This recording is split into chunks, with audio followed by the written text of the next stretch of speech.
Welcome back to Real Life in a Jayco here on the Jayco Adelaide YouTube channel. If you're new to this channel, we're Izaac and Meg from Come See With Us. We've been travelling Australia full time in our Jayco Crosstrak, and throughout this series we're taking you behind the scenes of life on the road, sharing how we use our van day to day, practical caravanning tips. Now, one of the first things you have to do, and the incredible places this lifestyle takes us. One of the most important parts of any travel day is making sure your caravan is hooked up safely before you hit the road. Having a simple routine not only gives you the confidence behind the wheel, but helps you make every journey that little bit safer. Anyway, we've got to pack up now, so we're going to show you what we do to pack up to make sure that you don't miss anything, because at the end of the day there is a lot that you have to go over, and how we, Meg and I, sort of do our jobs so that we don't miss anything. Because the one thing we don't want to do is me think that Meg's done a job and then Meg think that I've done a job and then the job doesn't get done, because it can be dangerous and break things and whatever. So anyway, here we go.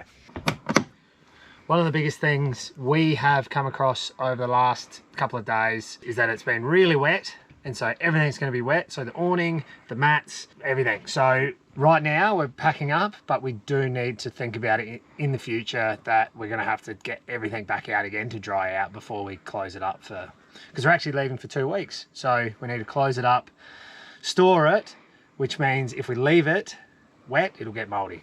I love this outdoor mat. It's from Salty Aura if you want one.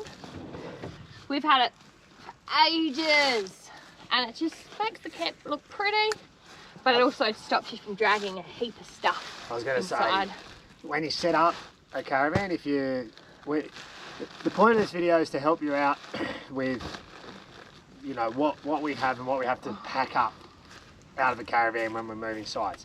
We don't want to tell you how to suck eggs, so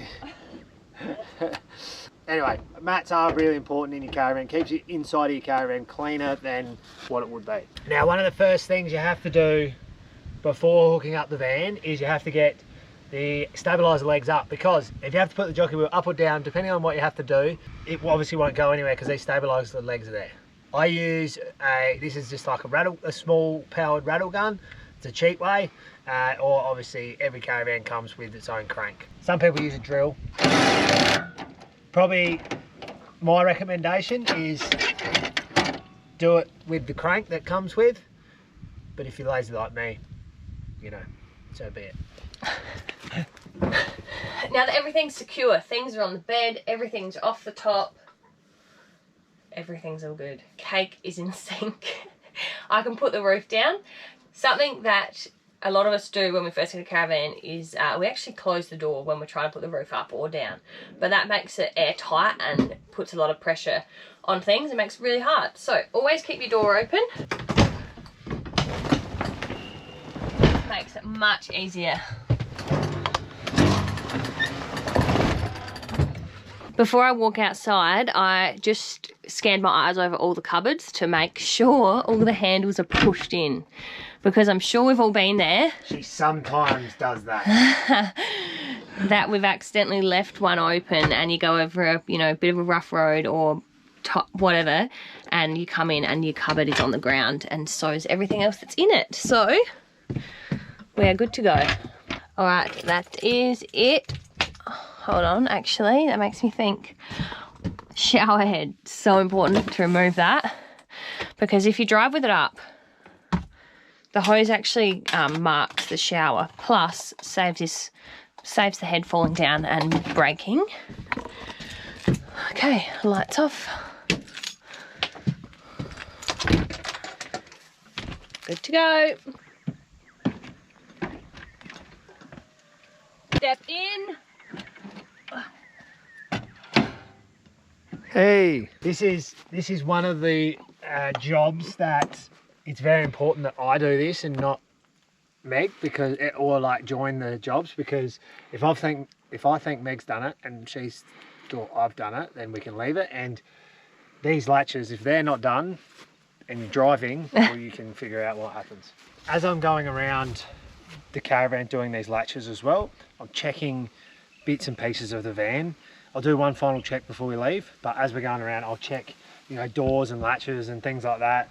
Have a look at the wheels, the tyres, just to make sure that everything's okay to hit the road. The whole idea is to, I'll shut this up. Obviously make sure your car's right too, exactly like you do to the van, make sure everything's all good. Maybe check the tyre, like look around, check the tyres, whatever. Make sure anything in there is not going to fly around. So, this is the way I do it, okay? So, you've got your tow hitch and you've got your, you've got your tow ball and you've got your tow hitch.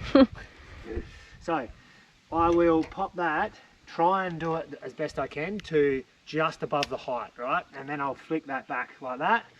So the idea being, what will happen is I'll reverse back, I'll reverse in, and I'll flick that like that, just move it a little bit, and I'll know that that's where I need to stop. So it gives me a length of where I need to go. So most of the time I'm pretty much backing up by myself. I use my mirrors and the reversing camera. It's pretty easy. The other option is obviously you have someone at the back telling you how far to go back and where to go, and you just got to make sure your windows are down so you can hear them.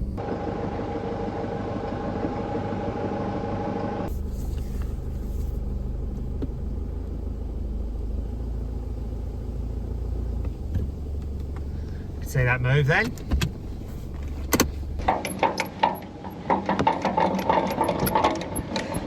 Oh, nice. So the beauty about a DO35 hitch is that you don't necessarily have to be dead bang in the middle. You can slide around, it can go either way. So yeah, as long as you can get it in within that, I should have showed you underneath, there's like a bigger hole and then there's a smaller hole. As long as you can get it in within that bigger hole, you're fine. One of the most important things. Don't ever forget that. And another good indicator is if you've another good indicator to tell you that you've done that is this sitting on there properly and like not coming off. See that click? It won't do that if it's not on properly.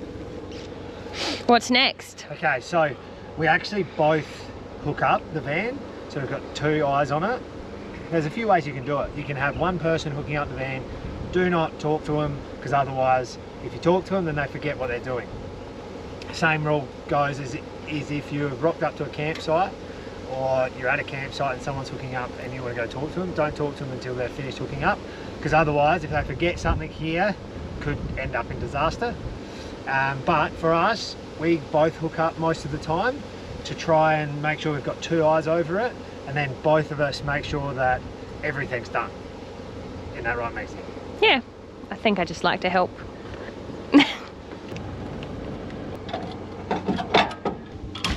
Pop that in there. While I'm here as well, I make sure the gas is off.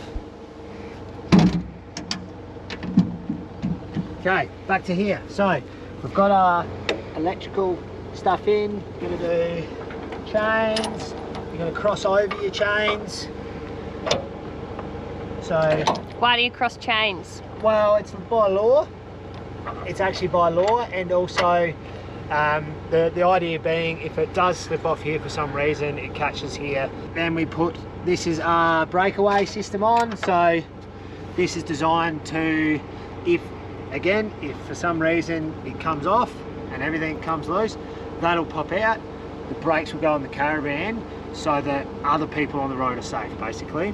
Then we've got the brake, and we're pretty good to go here.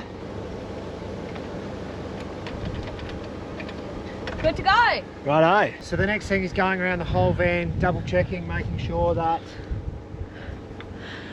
we've missed this. So this is for the gas. Pulled the barbie out and didn't put it back in, so that can easily get hit by rocks if it's just dangling.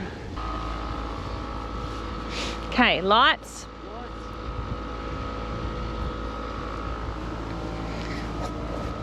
That's annoying that the lights aren't working. Yeah, it's funny how we do this video and all of a sudden these lights aren't working. Gonna need them going down Gillies Range. Yeah. There we go. Just wasn't in properly, but you can see how easy it is to not have lights if you don't check them. Now, most importantly, when you are leaving a site after staying there for a couple of days, you pull the van out and you check the site to make sure you haven't left any rubbish, left anything of yours behind. You know, if you've had a fire in the morning, that your fire's out, all that sort of stuff, because it doesn't matter where you are, you just need to make your site cleaner than when you found it.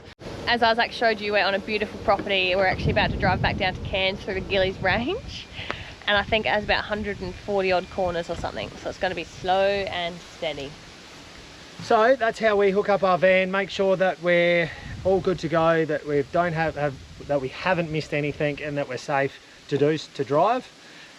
If you want to follow along on this journey, if you want to get some tips and tricks about caravanning, how we do it full time, what things we need to worry about, what things you don't need to worry about, follow the Jayco Adelaide YouTube channel, and we're going to be putting up one of these every month about our journey, about parts of what, you know, what caravan life is, really. Yeah. The real, raw and honest, authentic stuff. It's good stuff. We all need it. All right. So, see you in the next one. We'll see you in the next one.